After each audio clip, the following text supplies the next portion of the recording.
manggung saya.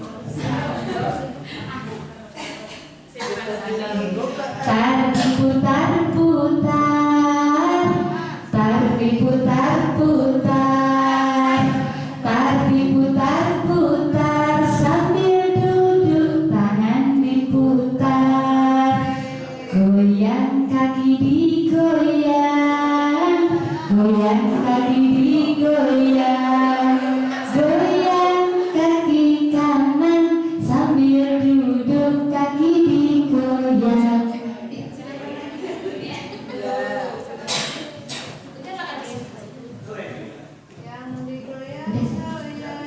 Oh ya, mungkin ada sesi beda itu belakang. Ya, kata-katanya seperti itu. Oke, saya mulai saja teman-teman. Halo. Hai. Hai. Halo. Bismillahirrahmanirrahim. Assalamualaikum warahmatullahi wabarakatuh. Alhamdulillahirabbil alamin. Assalatu wassalamu ala asyrofil anbiya'i wal mursalin wa ala alihi wa ashabihi ajmain. Pertama-tama marilah kita panjatkan puji syukur kepada kehadiran Allah Subhanahu wa taala yang telah memberikan kita rahmat, hidayah, inayah sehingga hari ini dalam keadaan sehat sempat kita bisa bersama-sama bermuajahah dalam kegiatan diseminasi budaya positif dan platform Merdeka Mengajar Kecamatan Wanayasa. Sholawat salam semoga senantiasa tercurah kepada junjungan kita Nabi Agung Muhammad Sallallahu Alaihi Wasallam yang senantiasa kita nantikan syafaatnya di yaumil akhir. Amin Allahumma amin. Yang terhormat Koordinator Kecamatan Komunitas Belajar Guru TK PGRI Kecamatan Wanayasa, serta yang saya hormati seluruh kepala sekolah TK PGRI Kecamatan Wanayasa serta rekan-rekan guru TK PGRI Kecamatan Wanayasa yang semoga senantiasa dimuliakan Allah. Hari ini adalah launching kata Bu Lasri, karena memang di Banjar sepertinya baru di Wanayasa ada komunitas belajar guru TK PGRI yang khusus untuk IKN begitu. Jadi kita alhamdulillah hari ini mungkin yang pertama, nanti kita akan bisa menyebarkan informasi kalau kita sudah mengadakan pertemuan. Hari ini ucapan terima kasih khusus saya sampaikan kepada Bunda Lasri karena telah memberikan saya kesempatan wadah di sini. Saya ada tugas di guru penggerak. Nah, ternyata setelah saya konsultasikan ke Bu Lasri, saya butuh peserta gitu. Ternyata Bu Lasri sedang menggagas untuk pertemuan komunitas belajar. Jadi ini sekalian, sekali lagi terima kasih Bunda dan juga terima kasih teman-teman atas kesediaannya. Langsung saja pada kesempatan kali ini saya akan menyampaikan tentang budaya positif. Budaya positif itu ada di modul guru penggerak, masih di modul 1.4. Nanti ada beberapa hal yang kami sampaikan. Nah, ini budaya positif oleh saya sendiri yang Sari, calon guru penggerak angkatan 5 Kabupaten Banjarnegara. Oke, langsung saja. Kita sering mendengar kata budaya. Nah, apa itu budaya? Budaya itu berasal dari bahasa Sanskerta, yaitu budaya yang artinya akal atau budi. Kemudian dalam bahasa Inggrisnya itu diambil dari bahasa Latin, ya, culture yang berarti mengolah atau mengerjakan. Kemudian budi itu artinya akal, sehingga budaya itu bisa dimaknai sebagai pola atau cara hidup yang terus berkembang oleh sekelompok orang dan diturunkan pada generasi berikutnya. Dalam hal ini budayanya dibatasi, yaitu budaya dalam pendidikan. Karena salah satu tujuan dari pendidikan menurut Ki Hajar Dewantara adalah untuk membentuk sebuah budaya. Oke, yang kedua,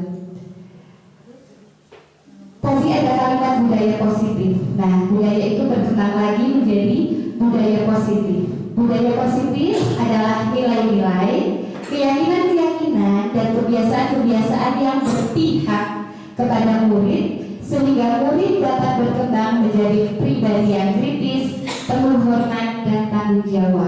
Jadi budaya itu sebenarnya sangat luas, okay? Dan sebenarnya tujuan dari adanya budaya positif adalah untuk menjadikan anak-anak kita, murid-murid kita bernalar kritis, penuh rasa hormat dan juga memiliki tanggung jawab. Oke, selanjutnya ini yang akan saya sampaikan.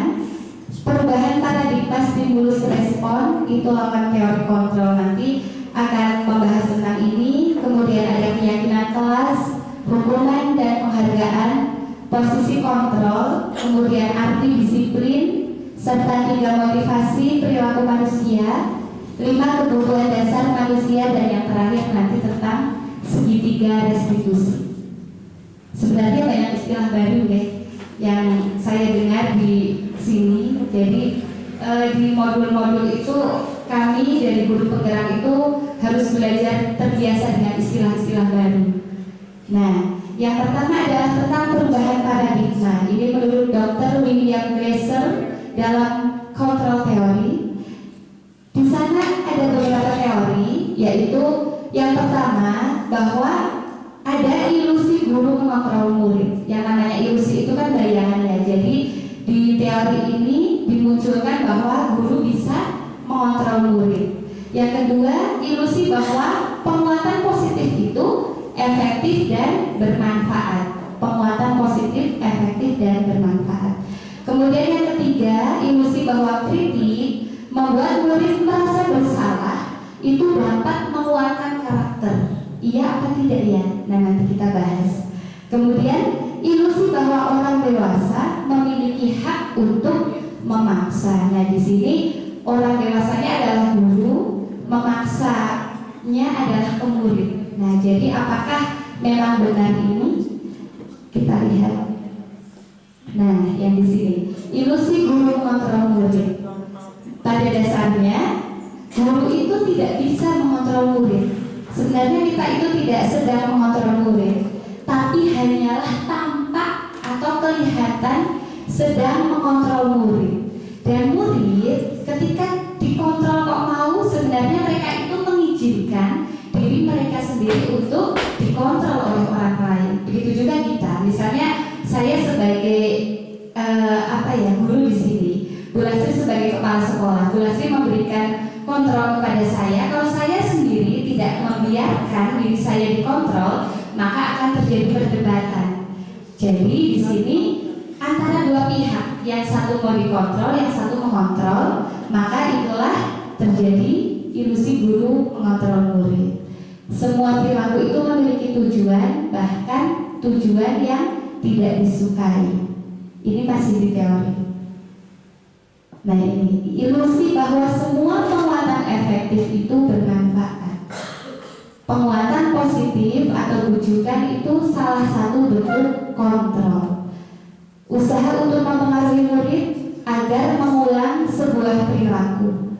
Kemudian memiliki jangka waktu hingga akhirnya murid menyadarinya. Murid bisa menolak bujukan serta murid bisa tergantung pada pendapat sang guru. Ini di teori ilusi kontrol ya. Jadi tampaknya guru itu sedang mengontrol anak, padahal sebenarnya kalau anaknya manut itu anak yang sedang mempersilahkan dirinya untuk dikontrol, begitu. Oke. Ilusi bahwa kritik membuat orang merasa bersalah dapat menguatkan karakter. Terkadang sebagai guru saya juga melakukan, ya sebagai ibu, misalnya begini, ada murid ya yang dia itu tidak patuh, kemudian saya tanya, apa tidak kasihan sama bu guru udah gini loh, udah gini. Nah, itu adalah menimbulkan perasaan bersalah. Sering mungkin ya di sebagian dari kita mencoba hal itu, padahal sebenarnya ternyata menggunakan kritik dan rasa bersalah untuk mengontrol murid itu hanya akan menjadikan murid gagal memahami identitas dirinya. Murid merasa dirinya buruk, serta murid mempunyai dialog kepada diri mereka sendiri, dialog yang negatif. Jadi memunculkan rasa-rasa bersalah itu ternyata tidak baik digunakan dalam pendidikan, begitu. Nah, oke. Selanjutnya adalah ilusi bahwa orang dewasa memiliki hak untuk memaksa. Ya mungkin ini ya kita sering jumpai ya, sekarang itu masih kita memberikan paksaan kepada anak-anak, saya sendiri terutama. Kemudian saya percaya bahwa anak-anak memiliki tanggung jawab untuk membuat murid berbuat hal-hal tertentu. Padahal sebenarnya tidak, kita itu tidak boleh memaksakan kehendak anak. Orang dewasa akhirnya itu pada suatu saat akan menyadari bahwa memaksa itu adalah hal yang tidak efektif. Nah, selanjutnya ini ada teori stimulus respon. Ini pasti pernah didengar dulu ya, zaman kalau saya mendengarnya dulu pada saat zaman kuliah ada teori stimulus respon. Itu ada teori kontrol. Jadi ini akhirnya bertentangan tentang pandangan kepada dunia. Yang pertama tentang realitas. Realitasnya pada stimulus respon, teorinya mengatakan bahwa kebutuhan kita itu sama, semua manusia kebutuhannya sama. Padahal secara realitas dalam teori kontrol disebutkan bahwa kebutuhan setiap manusia itu berbeda-beda satu dengan yang lain. Yang kedua, semua orang melihat hal yang sama. Pada teori kontrol itu dibantah menjadi semua orang melihat gambaran yang berbeda-beda. Yang ketiga, kita bisa mencoba mengubah pandangan orang lain agar sama pandangannya dengan kita. Padahal sebenarnya kita itu hanya berusaha memahami pandangan orang lain tentang kita. Yang keempat, orang lain bisa mengontrol saya. Itu bertentangan dengan teori bahwa semua perilaku memiliki tujuan. Dan yang kelima, saya bisa mengontrol orang lain. Itu nanti akhirnya kita tidak bisa mengontrol orang lain. Ya, kita sering kali berdebat dengan hal-hal tertentu yang mungkin ketika kita ada di sebuah komunitas di masyarakat mendebatkan hal-hal tertentu, padahal sebenarnya kita sebagai manusia itu punya pandangan masing-masing. Dan saya pernah membaca kalau misalnya 7 itu tidak hanya 3 ditambahkan 4, tetapi bisa juga 1 tambah 6. Artinya kebenaran itu sebenarnya tidak mutlak tapi relatif dari sudut pandang, meskipun sudut pandang berbeda-beda. Oke. Nah, kita masuk ke disiplin, tentang disiplin. Apa itu disiplin? Seringkali kita mengaitkan disiplin itu dengan apa, teman-teman? Dengan aturan, betul.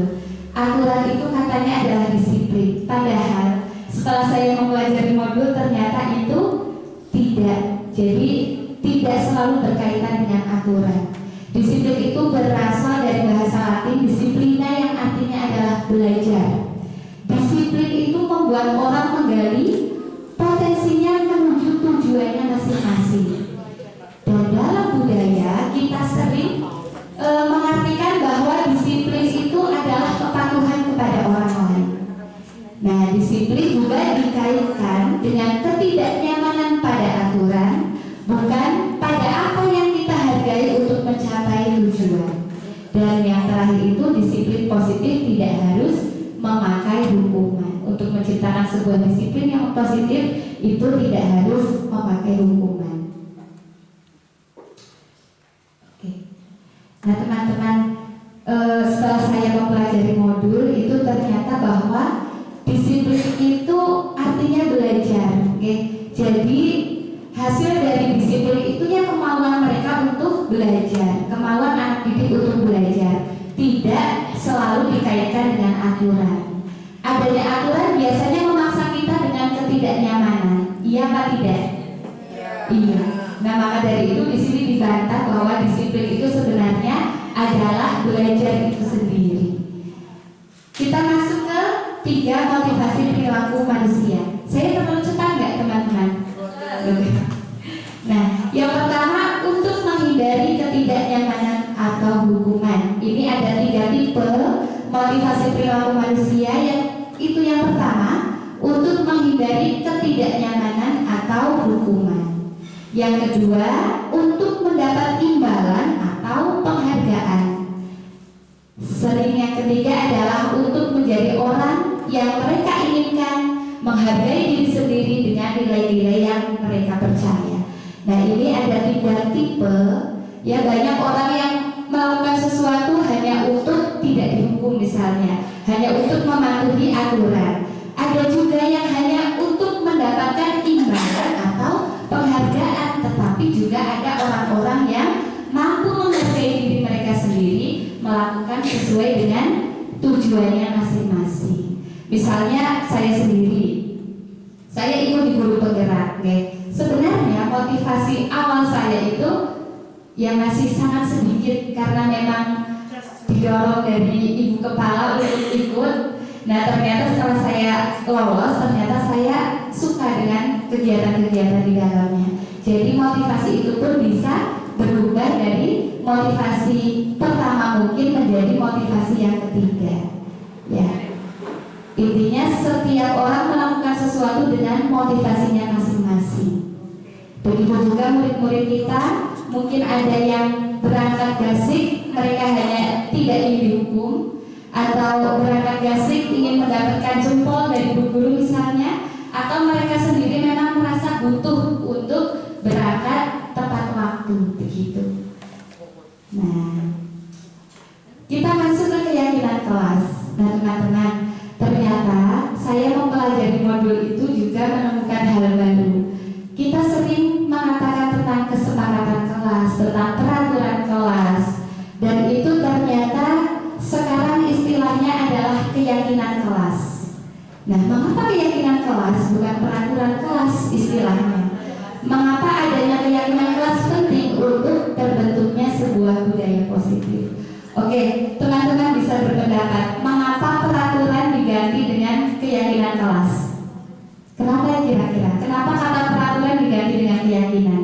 Kalau peraturan kan mungkin kan di image-nya anak itu sebel gitu ya kan, belum dilakukan, tapi kalau sudah ada kata-kata peraturan kayaknya males gitu loh. Tapi kalau keyakinan kan mungkin apa lebih bahasanya itu lebih halus gitu loh, lebih Iya.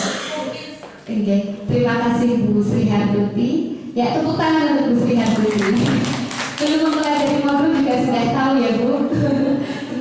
Bahwa ternyata konotasinya itu sudah berbeda antara peraturan dan keyakinan. Peraturan itu lebih ke konotasi negatif, jadi lebih mengharuskan, lebih memaksa, cenderungnya begitu. Sementara kalau keyakinan adalah sesuatu hal yang kita yakini dari dalam, ya. Keyakinan kelas itu juga di dalamnya harus disepakati bersama. Mungkin untuk SD, untuk SMP, untuk jenjang berikutnya itu keyakinan kelas mudah dibuat secara bersama-sama seluruh warga sekolah. Tetapi kalau untuk kita memang harus ada inisiasi dari guru sendiri, ya. Jadi sekarang peraturan kelas itu istilahnya dirubah dengan keyakinan kelas, karena keyakinan kelas itu lebih memakai hati di situ, ya. Selanjutnya, bahwa suatu keyakinan lebih memotivasi seseorang itu dari dalam. Seseorang akan lebih semangat menjalankan keyakinannya daripada mengikuti serangkaian peraturan. Maka dari itu di sini saya ikut menghimbau, ya, bahwa kita akan mengganti kata-kata peraturan dengan keyakinan. Keyakinan yang timbul dari kesadaran warga masyarakat di sekolah itu sendiri. Setuju ya teman-teman? Oke, selanjutnya masuk ke hukuman dan konsekuensi. Oke teman-teman, kita sering mendengar kata hukuman, sering mendengar kata konsekuensi. Coba ada yang berpendapat, apa bedanya hukuman dan konsekuensi? Silahkan berpendapat. Apa ya bedanya hukuman dan konsekuensi? Bu Sri Hartuti berpendapat lagi, Bu? Atau yang lain silahkan, yang belakang, Bu. Oke. Kalau ini mungkin ya, mungkin itu apa ya, persepsi saya, kalau hukuman itu kalau itu seolah-olah sepihak loh. Misalnya saya berbuat salah terus atasan itu ya kamu harus dihukum gitu, seolah-olah itu apa ya mas? Iya, rasa. Iya, bisa kesalahan. Dan kalau konsekuensi itu kan apa ya istilahnya ya bisa dilakukan. Kalau konsekuensi itu hanya pemaafan apa ya sudah dibicarakan dulu seperti itu. Oke, terima kasih. Sekali lagi tepuk tangan untuk kita. Oke, teman-teman, iya, sebenarnya sudah ingin mengucapkan dan mungkin sudah mendekati benar begitu ya. Tetapi susah untuk itu ya. Intinya setelah saya pelajari bahwa hukuman dan konsekuensi memang berbeda. Jadi benar. Kalau hukuman itu tiba-tiba, misalnya saya hari ini memakai seragam yang beda, kemudian guru saya mengatakan kamu harus ganti sekarang, itu namanya hukuman. Karena hukuman itu terjadi hanya satu arah saja, betul. Dan yang kedua terjadi tiba-tiba, jadi seketika itu juga tanpa adanya sesuatu yang disepakati terlebih dahulu. Sedangkan konsekuensi itu ada perjanjian, kata Mbak Alfi tadi, betul. Ada perjanjian, ada kesepakatan terlebih dahulu. Sehingga ketika kita melanggar, maka kita siap dengan konsekuensi yang akan kita dapatkan ya. Jadi bedanya hukuman dan konsekuensi itu, hukuman itu terjadi dalam satu waktu itu secara tiba-tiba, tetapi kalau konsekuensi itu sudah ada kesiapan untuk menerima langgaran bukan hukuman, menerima apa yang harus didapatkan setelah adanya pelanggaran. Nah, hukuman bersifat tiba-tiba, bersifat satu arah, sedangkan konsekuensi sudah direncana atau disepakati. Hukuman lebih bersifat menyakiti, sedangkan konsekuensi mudah diterima atau dimengerti.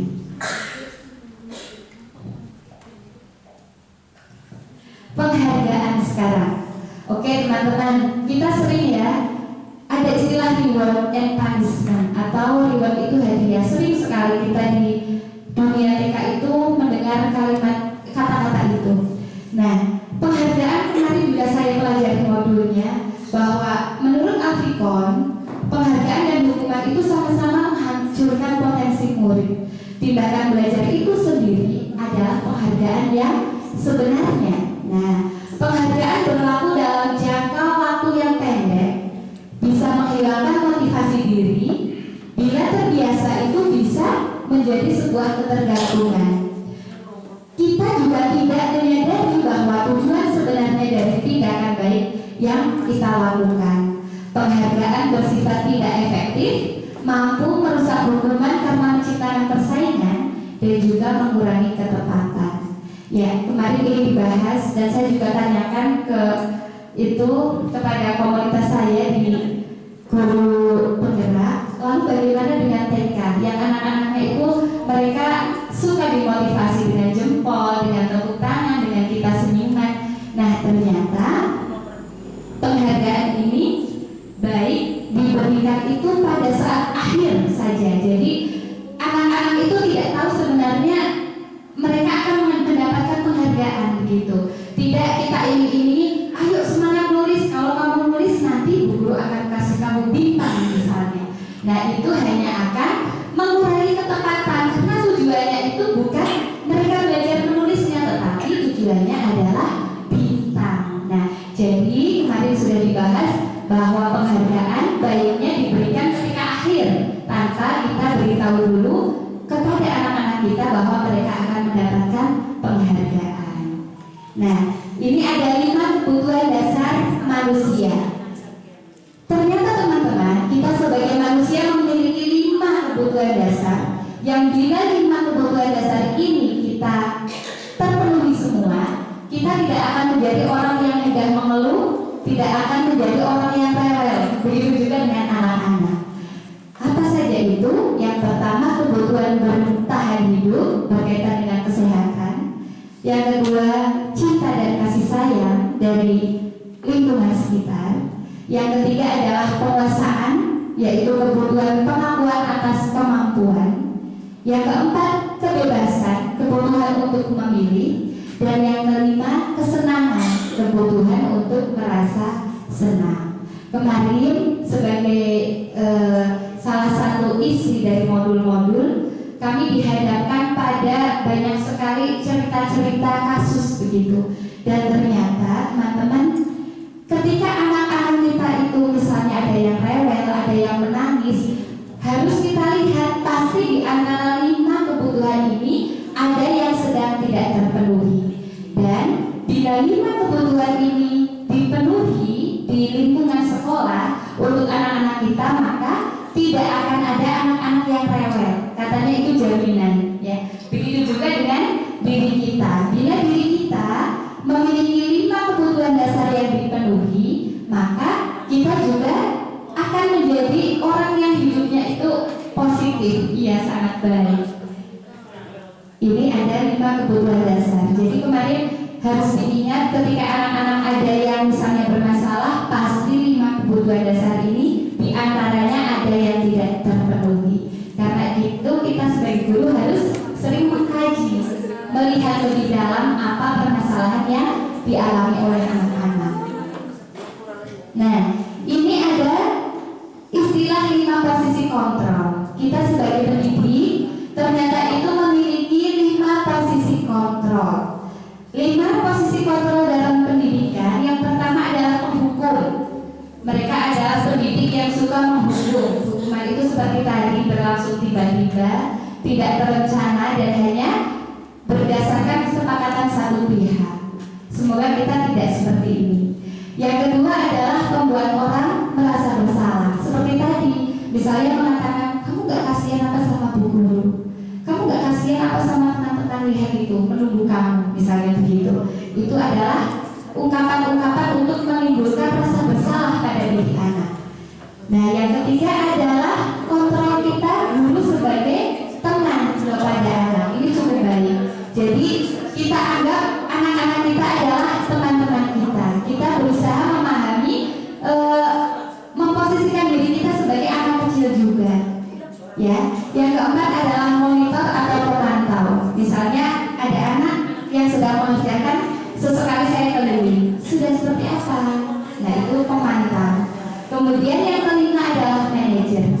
Manajer ini adalah posisi yang paling bagus, yang paling direkomendasikan oleh modul-modul itu ya, oleh fasilitator, manajer. Karena manajer itu adalah gabungan dari teman, monitor, dan pemantau itu sendiri. Jadi menjadi manajer adalah ikut membersamai secara langsung, kemudian menjadi manajer juga ikut bertanggung jawab. Jadi di sini posisi manajer itu paling baik, posisi kontrol sebagai manajer kepada murid-murid kita. Dari 5 ini paling baik manajer. Nah, ada lagi teman-teman istilah restitusi. Segitiga restitusi saya bacakan bahwa restitusi adalah proses menciptakan kondisi bagi murid untuk memperbaiki kesalahan mereka sehingga mereka bisa kembali pada kelompok dengan karakter yang lebih kuat. Ini istilah baru ya. Ciri-ciri restitusi. Restitusi bukan untuk menembus kesalahan, tetapi belajar dari kesalahan. Restitusi juga memperbaiki hubungan. Restitusi adalah tawaran, bukan paksaan. Restitusi menuntut untuk melihat ke dalam diri dan juga mencari kebutuhan dasar yang mendasari tindakan, fokus pada karakter bukan tindakan, serta restitusi itu fokus pada solusi. Misalnya kemarin ada kasus, sebuah studi kasus, yaitu tentang seorang anak kita sebut sebagai si A. Si A ceritanya bertengkar dengan si B. Kemudian mereka berdua beradu gitu sehingga kancing baju si B itu hilang, copot, lepas begitu. Lalu apa yang dilakukan guru di situ? Ternyata gurunya melakukan restitusi ini. Restitusi, langkah-langkah yang pertama itu kita melihat identitas kesalahan. Oh, berarti si oleh si B. Kemudian yang kedua, validasi tindakan yang salah. Apakah merobek kancing itu adalah sesuatu yang benar? Maka jawabannya adalah tidak. Dan yang ketiga, restitusi ini yaitu apa yang bisa kamu lakukan untuk memperbaiki kancing milik si A. Nah, di situ ada kesepakatan, ada tawaran-tawaran yang muncul dari guru. Misalnya, ayo Bu Guru ajari kamu menjahit agar kamu bisa memperbaiki kancing si A begitu. Tidak bisa Bu Guru, saya tidak bisa. Lalu Bu Gurunya mengatakan, ayo Bu Guru ajak kamu, Bu Guru ajari sampai kamu bisa. Nah, kemudian itulah ciri-ciri restitusi, bahwa restitusi itu memberikan sebuah solusi. Jadi intinya di sini kita ketika anak-anak ada yang bermasalah dengan teman yang lain atau teman satu sekolah, misalnya rekan guru satu sekolah bermasalah dengan teman yang lain, kita bisa melakukan restitusi dengan 3 langkah tadi. Yang pertama tadi validasi tindakan yang salah.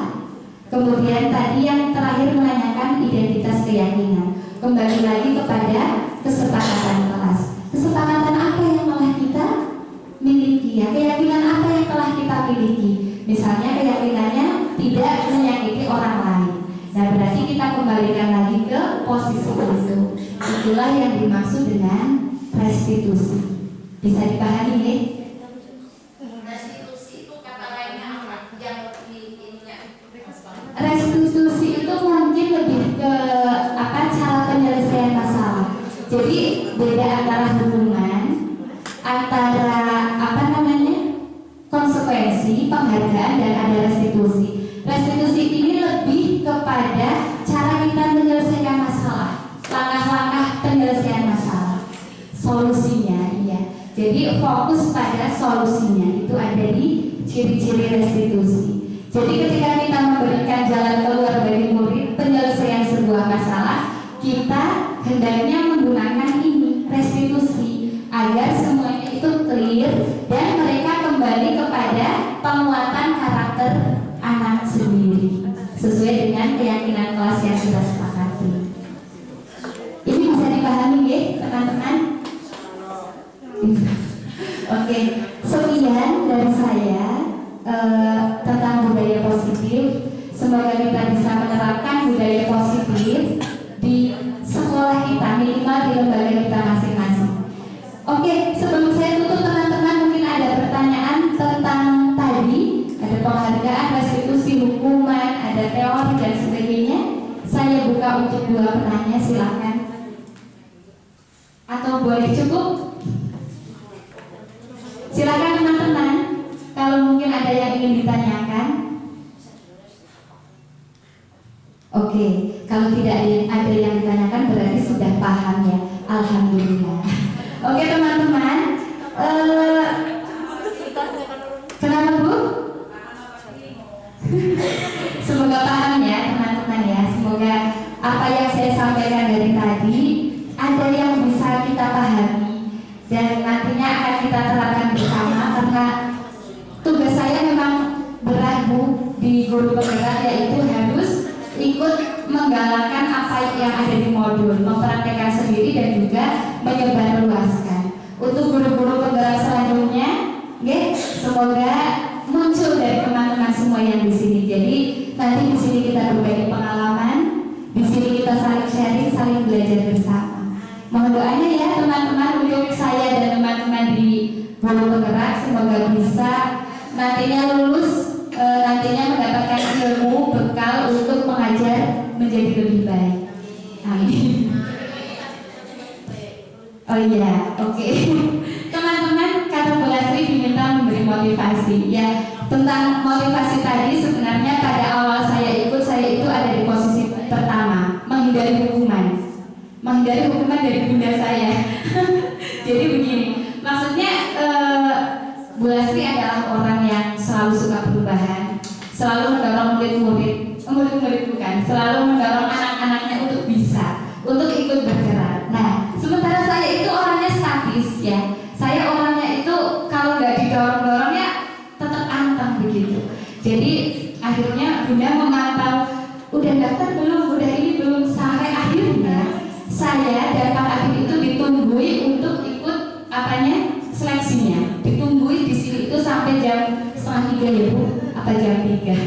Saat itu kemudian ternyata saya lolos di tahap 5 dan Pak Adit nantinya insya Allah menyusul di tahap 8 ya. Ketika lolos itu saya merasa tidak bahagia, jujur. Saya merasa shock dan tidak bahagia karena nantinya saya akan dihadapkan dengan tugas-tugas karena saya itu pikirannya begini, di rumah saya itu memiliki 2 orang anak yang masih kecil-kecil. Sementara di rumah tidak ada yang rewang kecuali kalau saya sedang sekolah itu ada Mae yang membantu saya ngomong, tapi di rumahnya Mae begitu. Jadi untuk pekerjaan rumah dan segala macamnya itu memang tidak ada pengganti. Jadi saya mikirnya itu udah ribet kayaknya begitu. Dan ternyata setelah saya masuk, saya ketemu dengan orang-orang pintar yang bergabung dari jenjang TK sampai jenjang SMA, SLB juga ada. Di situ kita berbagi, kenalan dan sebagainya. Dan di situ ternyata rasa mulai jatuh cinta saya itu muncul. Saya ingin lebih tahu banyak tentang pendidikan di SD, tentang bagaimana di SMK, bahkan tentang di SLB, di mana guru-gurunya itu sangat sabar. Nah, kemudian saya bertemu dengan orang-orang hebat dan ternyata setelah saya masuk modul-modul, saya tambah jatuh cinta gitu. Oh, ternyata selama ini saya salah mengajarnya itu, ternyata idealnya itu seperti ini. Nah, jadi perlahan-lahan motivasi itu berubah. Yang awalnya mungkin saya merasa aduh plastik kok saya dimasukkan ini, sekarang saya berterima kasih juga. Ada banyak hal yang ternyata bisa saya pelajari dan itu memotivasi diri saya sendiri untuk menjadi lebih baik. Karena itu saya pesan ke teman-teman kemarin saya itu ditanya bagaimana kamu, kesulitan kamu kira-kira apa? Nah, saya bicara saya itu susah mungkin untuk membagi waktu dengan anak-anak, dengan dengan kodrat saya sebagai perempuan di rumah, melayani suami dan sebagainya. Dan ternyata dari sana memberi solusi. Solusinya apa? Coba membagi waktu. Itu pembaginya ke siapa? Ke saya sendiri. Bahwa tidak ada yang bisa membantu kita dalam situasi-situasi tertentu kecuali diri saya sendiri. Akhirnya saya pun bagaimana caranya bisa membagi waktu. Saya pun berkolaborasi dengan Bu Devi, ada Bu Isbi, teman-teman yang di sini untuk terkadang saya menyelesaikan tugas dan mereka yang memegang kelas. Tetapi di sini alhamdulillah ada banyak sekali dukungan dari teman-teman saya di satu lingkup sekolah sehingga bisa berjalan. Bu Lasti sebagai guru praktiknya, pengajar praktik, saya sebagai guru penggeraknya. Alhamdulillah bisa berjalan sampai saat ini, semoga lancar ke depannya. Jadi saya ingin memotivasi teman-teman jangan takut untuk menjadi guru penggerak ya. Guru penggerak itu yang pertama tergerak dari hati, kemudian kita bergerak dan juga akhirnya bisa menggerakkan orang lain, tentunya menggerakkan untuk menuju perubahan yang lebih baik. Di sini saya mempunyai tanggung jawab untuk diri saya sendiri juga teman-teman yang di sini, teman-teman khususnya di satu lembaga kami. Saya ingin sekolahnya lebih maju, saya ingin sekolahnya bisa bersaing di era seperti ini. Jadi ayo teman-teman segera daftar guru penggerak untuk episode berikutnya ya. Karena guru penggerak itu di situ kita belajar sangat baik. Oke teman-teman, siap?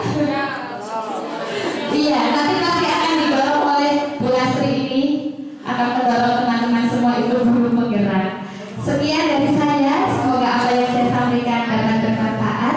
Terima kasih atas kesediaan teman-teman mendengarkan atensi. Semoga dibalas Allah dengan segala kebaikan. Astagfirullahaladzim. Wassalamualaikum warahmatullahi wabarakatuh. Terima kasih.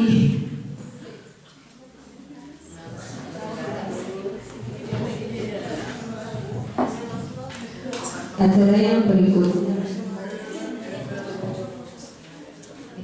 Acara yang berikutnya yaitu pemanfaatan PMM oleh narasumber Bu Krismeti. Padanya dipersilakan.